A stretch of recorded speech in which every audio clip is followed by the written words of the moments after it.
በዚህ ልክ ማሰደብ ቁም ነገር አለው ብዬ አላስብም። ለሚለው ሲገባሽም ደስ ሲልሽ ምስኪው አቀፈኛ። ሰላሙ አሌይኩም ወራህመቱላሂ ወበረካቱ። ውድና የተከበራችሁ ቤተሰብ እንደምን አላችሁ? እስኪ ዛሬ እንደው ማን ነው ደስ ያለው ማለት ነው እንደኔ።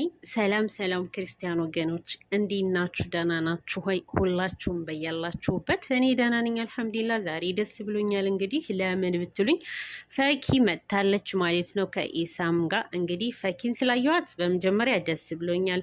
በሁለተኛ ደግሞ የፈኪን ማንነት ኢሳም ስለተረዳት ደስ ብሎኛል ማለት ነው። ፈኪ ሳታስመስል ራሷን መስላ ነው የምትሰራው። ፈኪ ሁና ነው የምትሰራው ስላችሁ ብዙ ሚዲያ ላይ የሚቀርብ ሰው ማንነቱን እየደበቀ እዛች ሚዲያ ላይ የሚቀረጸውን የ30 ደቂቃም ሆነ የ20 ደቂቃ ማንነቱን ነው የሚያሳየው እንጂ የራሱን ማንነት አያሳይም። ፈኪ ክፋትም ሆነ ተንኮል የለባትም። እንደ ፈኪ ጥሩ ሰው የለም ስላችሁ በስድብ ታጥረገርጉኛላችሁ። በተለይ በእውነት እየሰደባችሁኝ የሰሞኑን በፈኪ የተነሳ ማለት ነው። ጥርግርጌ ነው የምታወጡኝ።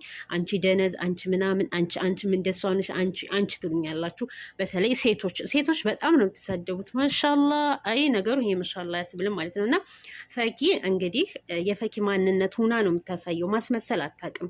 በአካልም በቪዲዮም ስታዋት ፈኪ ናት፣ እንደዚህ ናት ፈኪ። ስለዚህ ብዙ ሰዎች የምናውቃቸው አሉ በ30 ደቂቃ ቪዲዮ ካሜራ ሲቀርጹ ሌላ ማንነት የሚኖራቸው ከካሜራ ደግሞ ሌላ ሰው ይሆናሉ።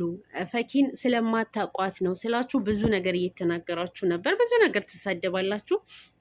ችግር የለብንም ማለት ነው። ያው ስታውቁ ይገባችኋል። እና ዛሬ የፈኪን ማንነት ኢሳም ስለገለጸው በጣም ደስ ብሎኛል። በእውነት ነው የምላችሁ። ፈኪ ማስመሰል አታውቂም። አንቺ በአካልም በሚዲያም አንድ ነሽ አላት። እንግዲህ ምን ትላላችሁ?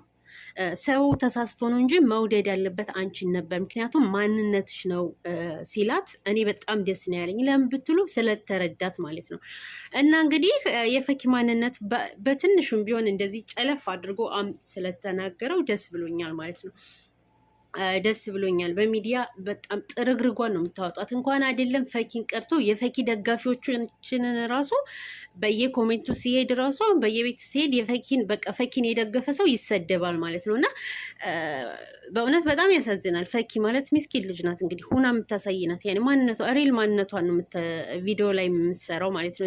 እንደ ማንኛውም የሚዲያ ሰው አታስመስልም። ማንኛውም ሰው ኢሳም ራሱ እንዳለው እኛ ሚዲያ ላይ ሌላ ነን፣ በአካል ሌላ ነን ኢሳም ራሱ ማለት ነው። ለማንኛውም ደስ ብሎኛል። ዛሬ ይቅርታ ጠይቋታል። መጨረሻ ላይ ደግሞ እንግዲህ አንዴ በጥፊ ስትለው ማለት ነው እኔ ከውን ያልኩት ወላይ ነው የምላችሁ። በጣም ነው የደነገጥኩት። ለምን ታደርገዋለች ብዬ አልጠበቅኩም ነበር። በእውነት እየጠበቃለ እኔ በጭራሽ አልጠበቅኩም ነበር። ወላሂ ነው የምላችሁ። እና በጣም ነው የደነገጥኩት እንደዛ ስትመታው። በቃ ካሁን ተነስቶ ይመታታል እያልኩኝ ነበረ። እና እንግዲህ ነገ ደግሞ እንደሚፈጠር ባናቅምም እንግዲህ አንዴ በጥፊ ስትለው ወይኔ ጉዴ እንዴት እንደደነገጥኩኝ። በፊት በቃ ስለ ማንነቷ ሲናገር ፈኪ በቃ ቢከፋትም ባይከፋትም ሳቅ ነው በቃ ጥርሷ ነው የሚከልሰው ማለት ነው። እና የሚረዳኝ ሰው የለም ብላለች። እውነቷን የሚረዳ ሰው የለም። ግን እኛ ደግሞ በከፊል ደግሞ የፈኪን ማንነት የምናውቃለን ማለት ነው። ፈኪ በጣም ጥሩ ልጅ ናት። ሁና ነው የምታሳየው። በቃ ምን ልበላችሁ አለ አይደለ ያንን ስለተናገረ ደስ ብሎኛል። በመጨረሻ ግን ደግሞ ፈኪ በጥፊ ስትለው እኔ አካላቴ ሁሉ ነው እንትን ያለው ማለት ነው። በእውነት በጣም ነው የሚያስደነግጠው አይደል? እንደዛ በጥፊ ስትመጣው ወይ ፈኪ ምላሹን እንግዲህ አላህ ይሆንሽ። እኔ አላቅም እንግዲህ መቼም አይመታሽም። ኧረ ኢሳም አይመታትም። እና ኢሳም እንግዲህ ደግሞ ይቅርታ ጠይቋል። ኦዲየንስንም ይቅርታ ጠይቋል። በእኔስ ምክንያት ስለተሰደብሽ ብሏል። ብዙ ስትሉ ነበር። የፈኪ ጠላቶች ደግሞ ገፈተራት፣ ወረወራት፣ እንዲህ ነው ለሴት ክብር ያለው ምናምን እያላችሁ ነበርና እሱን ሁሉ አስረድቷል። እኔ በቃ አስረድቷል። ያኔ እንዳልገፈተራት አዲስ ገና ላወቃት ስለሆነ ነው እንጂ እንዲህ ስለ ሃይማኖት ጠለቅ ብቻ ብዙ ነገር ብሏል። እና ፈኪዬ የኔ ቆንጆ፣ እኔ ደግሞ ዛሬም ነገም ብትሰድቡኝ ፈኪ የኔ ቆንጆ ማለት ይናልተው። አዎ ፈኪ ቆንጆ ናት። እና ብንላትስ እኛ የምናደንቃት ሰዎች እርግቧ ብንላት ዳይመንድ ብንላት ምን ችግር አለው?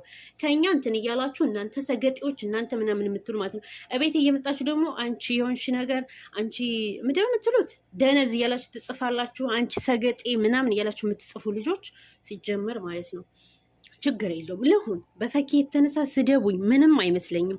እና ቤተሰብ እንደኔ በቃ የፈኪ ማንነት ስለገለጸላት እንደኔ ደስ ያላችሁ ፈኪ ፈኪ ያላችሁ እስኪ ቤቴን አድምቁት ማለት ነው። እወዳችኋለሁኝ።